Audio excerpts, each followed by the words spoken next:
ሩታ እናት ጋሽዬ ጋር ሄደች እኮ። የሚገርም ነገር ልጅህን ያዝልኝ ካልሆነ እርምጃ ወስዳለሁ አለች። በቃ ልጄን መጥቶ እያሰቃየ ነው። በቃ በህግ ይሁንብህ አስቁምልኝ ልጅህን። ውሽማ ጓደኞቹ ጋር መጥቶ እኔ ግራ ገብቶኛል። እኔ መሀል አልግባ ብዬ እንጂ እኮ እኔም እናት ነኝ። ብዙ ማውቃቸው ሚስጥሮች አሉ። ግን እናት ደግሞ ልጇ የሆነ ቦታ ላይ እንድትወልቅላት ስህተትን ቢኖር ስህተቱ ታርሞ ነገራቶች እንዲስተካከሉ መጠንከር አለባት ብዬ ነው እንደ እናት ዝም ያልኩት። አንድም ነገር ካፌ ወጥቶ መሀላቸው ላይ የሆነ በሰማነው በሆነው ነገር ብዬ ልጄ ላይ ጣልቃ ገብቼ አንድም ያልኩት ነገር የለም። አሁን ግን በዛ። በቃ አሁን በዛ ከኔም አቅም በላይ ስለሆነ በዛ። በቃ አሁን ልጅህን ግን ያዝልኝ፣ በቃ ያዝልኝ ልጅህን። በቃ አሁን ልጄ ሰላሟን አግኝታ ትታረስበት፣ ኑሯን ትኖርበት፣ ትቀጥልበት። በቃ አሁን ልጅህን ያዝልኝ። ከዚህ ውጭ ምንም የምደራደረው ነገር ለማረረ አለ። በለዚያ ግን መሄድ ባለብኝ እርምጃ እሄዳለሁ። ይሄ አማላጭ ደግሞ የሚያስፈልገው አንድ ተዋልደናል። አሁን ልጅና ልጄ ያለውን ነገር አብረን ሆነን ነገራቶችን መመለስ ስንችል ልጅህ የበዛ ሆነ፣ በቃ ከሚገባ በላይ የበዛ ሆነ። ስለዚህ አሁን በኋላ በሚመጣው ነገር እንዳንል ውስጣችን እንዳይከፋፋ አሁን ልጅህን ያዝልኝ። የምወስደው እርምጃ ይጎዳቸዋል ብላ አለች።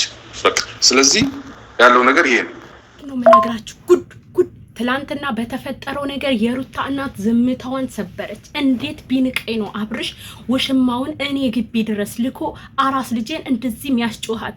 እስካሁን ድረስ ዝም ብያለሁ። እስካሁን ድረስ ምንም እንዳላወቀ ሰው ልጄ ዋጋ መክፈል አለባት፣ ትዳር ላይ ምን ያህል ኃላፊነትና መወሰድ እንዳለበት ማወቅ አለባት ብዬ እንደ እናት ራሱ ቁስሏን እያየው ባላየ ወጥ አድርጌ ህመሟን እያየው ባላየ ዝም ብዬ ልጄ መጋፈጥ እንዳለባት እያወቅኩኝ ዝም አልኩኝ። እህቶቿን አባቷን አንድ ነገር አትበሉ፣ አምናበት ነው ያገባችው። ትላንትና ብዙ ነገር ብለናት አይሆንም ብላ ነው መርጣ ሄደችው። ምርጫዋ ላይ አንገባም። ትላንትናም ኮሜንት ሰተን ብዙ ተብያለሁኝ፣ ተብለናል። ሴት ልጄም ተሰድባለች። አሁን ግን በሚያደርጉት ነገር አንድ ነገር አልናገርም ብዬ አዲስ አበባን በሚያደርጓት ነገር ሁሉ አይቶ ባላየ እኔ አዲስ አበባ መሄድ አቅቶኝ አይደለም። አዲስ አበባ ከወታጅራ የ2 ሰዓት ከምናምን መንገድ ነው። ግን ዝም ያልኩት ልጄ ኃላፊነቷን እንድትዋጣ ነበር። አሁን ግን በዛ። አሁን ግን ጭራሽ ቤቴ ድረስ እየተመጣ ልጄ ላይ እየተዛተባት ነው። ልጄ ምንም ታጥፋ ምንም ሄርሜላ ምን አገባት? የኔ ግቢ ላይ መታ ልጄ ላይ ፈንጭታ የምትሄደው ምን አገባት? አብርሽ እራሱ ቤተሰቡን ጓደኞቹን እራሱ መጥቶ ለምን ከኛ ጋር አይነጋገርም? ለሁለቱ ትዳር ሄርሜላ ምን አግብቷት ነው? ስለዚህ ይህን ነገር ማስቆም አለብኝ ብላ የሩታ እናት ዝምታዋን ሰብራለች።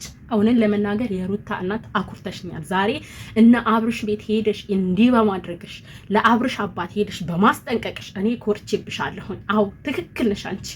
ምክንያቱም የተከበረን ግቢ ረብሸዋል፣ የተከበረን ግቢ በጥብጠዋል፣ አራስን አበሳጭተዋል። እዩም ሆነ ሄርሜላ እንደውም በህግ መጠየቅ አለባቸው። አብርሽ ቤት ብቻ አይደለም መሄድ ያለብሽ። ሄርሜላም የቡታጅራ ልጅ ናት። ካላወቅሽ እኔ እነግርሻለሁኝ፣ የሩታ እናት ማለት ነው። ስለዚህ የተረፈ ሆቴል ባለቤት ልጅ ናት ማለት ነው። ተረፈ ሞተዋል፣ ግን የተረፈ የልጅ ልጅ ናት። ስለዚህ እዛ ሄደሽም ለቤተሰቧ ማስቆም እንዳለባቸው ሄደሽ መናገር አለብሽ።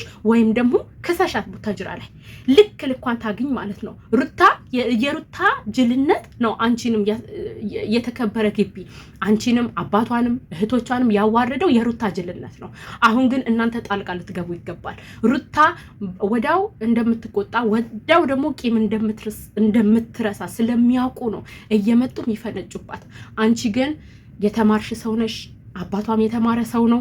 መብትና ግዴታ ታውቃላችሁ። የድሮ ሰዎች ናችሁ። በምን ያህል ጥበብ መሄድ እንደምትችሉ ስለምናውቅ ሄርሜላን አብርሽን አስጠንቅቁ። በቃ አብርሽን ሄደሽ ወቅሰሻል፣ ሄርሜላ ጋር ሂጂ። ሄርሜላ ቤተሰብ የተረፈ የልጅ ልጅ ናት። ሂጂና ዘቅዝቂ፣ ጉዷን ውርደቷን ለእናቷ ተናገሪ ማለት ነው።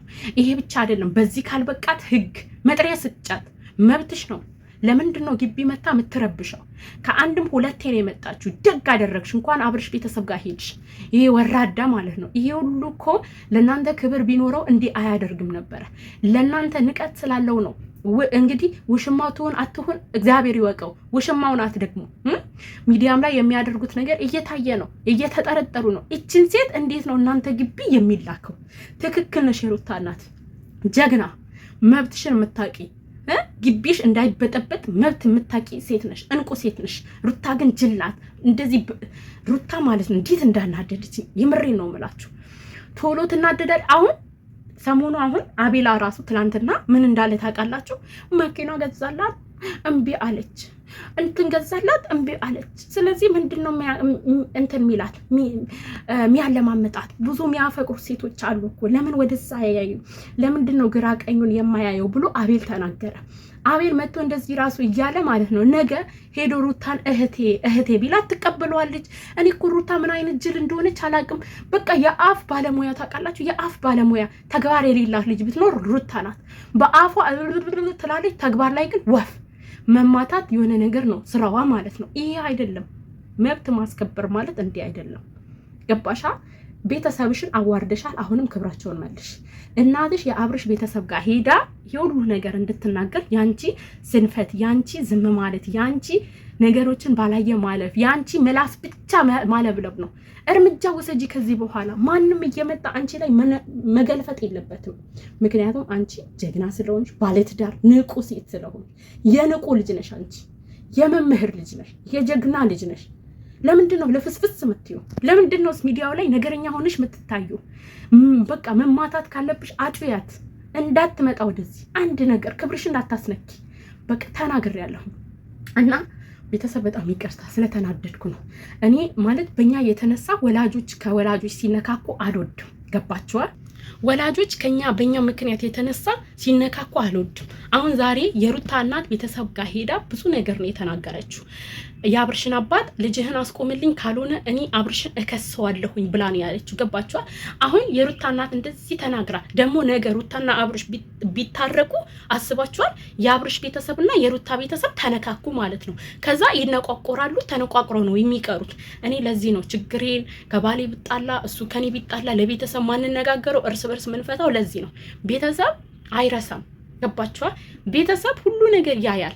ግን ለምሳሌ እኔ ባሌ እኮ እንዲያረገኝ ብዬ ቤተሰብ ጋር ሄጄ ብናገር እኔ ባሌን ይቅር ልለው እችላለሁ። ቤተሰብ ግን አይረሳም። እኔ ልጃቸው እንድከፋ አይፈልጉም። ገባችኋል? እና ደግሞ እናንተ በፍቅር ስትተው ቤተሰብ ደግሞ የእናንተ መከፋት አይፈልግም። ነገ ደግሞ ባላችሁ ደግሞ መልሶ ሲያስከፋችሁ ድሮም እኮ እንዲያርጎሻል ነው የምትባሉት ማለት ነው። አሁን እቺ ልጅ ልትታረስ ራሱ ከለከሏት እኮ እየመጡ እየጨቀጨቋት። የምሬ ነው የምላችሁ። እኔ የሩታ እናት እንደውም እስካሁን በመታገሷ ራሱ ገርሞኛል።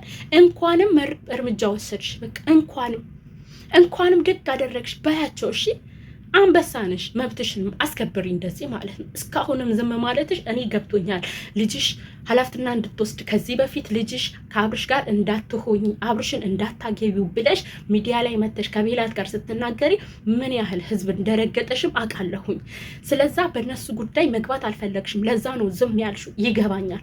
ግን አሁን በዛ ግቢሽ ላይ እየመጡ የሚፈረጁት ነገር ድንጋይ ሁላ ተወርውሮባቸዋል ግቢያቸው ላይ ማለት ነው። ቆይ ሩታ ምን ባደረገች በለወጠች ህዝብ ላይ ህዝብ በረገጣት? አብርሽ እኮ የዛሬ ለውጡ ከሩታ ጋር ነው እኮ ቢያምርበትም ባያምርበትም ሩታ ቢያምርባትም ባያምርባትም አብርሽና ሩታ አንድ ላይ ሊሆኑ የሚገባቸው እኮ ናቸው። ትላንትና እኮ እኛንን ያጣበስናቸው፣ እኛንን እኮ አንድ ላይ ሆኑ እያል እኛንን እኮ አንድ እንዲሆኑ ያደረግናቸው። ማንም እንትን ብሏቸው አይደለም። ቤተሰብ ራሱ በፍጹም አንቀበልም ሲሉ እኛንን ብለን አንድ ላይ እንዲሆኑ ያደረግነው እኛ ኦዲየንሶች ማለት ነው። ዛሬ ትናንትና እኮ አብርሽ ገመድ ይዘህ ነበረ ማሳ ለማሳ እየዞርክ ወንዝ እየዞርክ ሩታ ቤተሰቤ ጋር ሄዳለሁ ብላ ስትል አንተ ገመድ ይዘህ ቡታጅራ ላይ መንገድ ለመንገድ እየዞርክ ነበር። ዛሬ ሀብት መጣ እንደዚህ ተንተከተከብ። ከሩታ የተሻለች መልክ ያላት ከሩታ የተሻለች ቁመና ያላትን ሴት አግኝተህ እቺ ሴተኛ አዳሪ ናት። ሲጀምር ከመልክ ይልቅ የውስጥ ስብዕና ይበልጣል። ከመልክ ከቁመና ይልቅ የውስጥ ብልሃት ይበልጣል። ሩታ ላንተ ተረግጣለች። ሩታ ዛሬ ለመለወጥ ምክንያት ሩታ ናት። ምንም ይሁን ምንም ባልና ሚስት እኮ ሲጋባ በችግርሽ ጊዜ ከጎንሽ ነኝ፣ በህመምሽ ጊዜ ከጎንሽ ነኝ፣ ልጅ ባጣሽ ጊዜ ከጎንሽ ነኝ ብሎ ነው ለራሱ ቃል የሚገባው። እሷም እንደዛ። አንተ ግን ቃላባይ ነህ። ቃላባይ ማለት ነው በሄደ በመጣ በመንገደኛ ታስረግጣለህ ሚስትህን። ከዚህ በፊት ሄርሜላን እኮ ፈረንጁ ሊደበድብ ሲል ምን ያህል እንደተጋፈጥክላት አውቀናል፣ አይተናል። ልትማታ ሁላ ነበር ለሄርሜላ ስትል። ሩታ ግን ትላንትና ጓደኛ አቤል ካጠገብህ ያን ያህል እያፍረጠረጣት መልስ አልተናገርክም። ለምን ማስመሰሉ አስፈለገ? እነግርሃለሁ፣ ትክክል አይደለህም፣ ተመለስ። ትክክል አይደለህም፣ ቤትህን አስከብር። ትክክል አይደለህም፣ ትዳርህን እየበተንክ ነው። ሄርሜላ ሰይጣን ናት፣ መልአክ በቃ ይሆናል አይደል? መልኳን አሳምሮ መላእክት መስላ የሆነ ቁመናዋን አሳምሮ የላከልህ ሰይጣን ናት። ነገ ትጸጸትበታለህ፣ ዋጋ ትከፍልበታለህ። እኔ ዛሬ ስተሰርታራ አይደለም፣ ሶስተኛ ወገን እንዲገባ እያደረክ ነው። ሄርሜላንና እዩን የላከው አንተ እራስህ ነው። ስለዚህ ዛሬ መልስ ልሰጠን እንፈልጋለን፣ ዛሬውኑ ማለት ነው።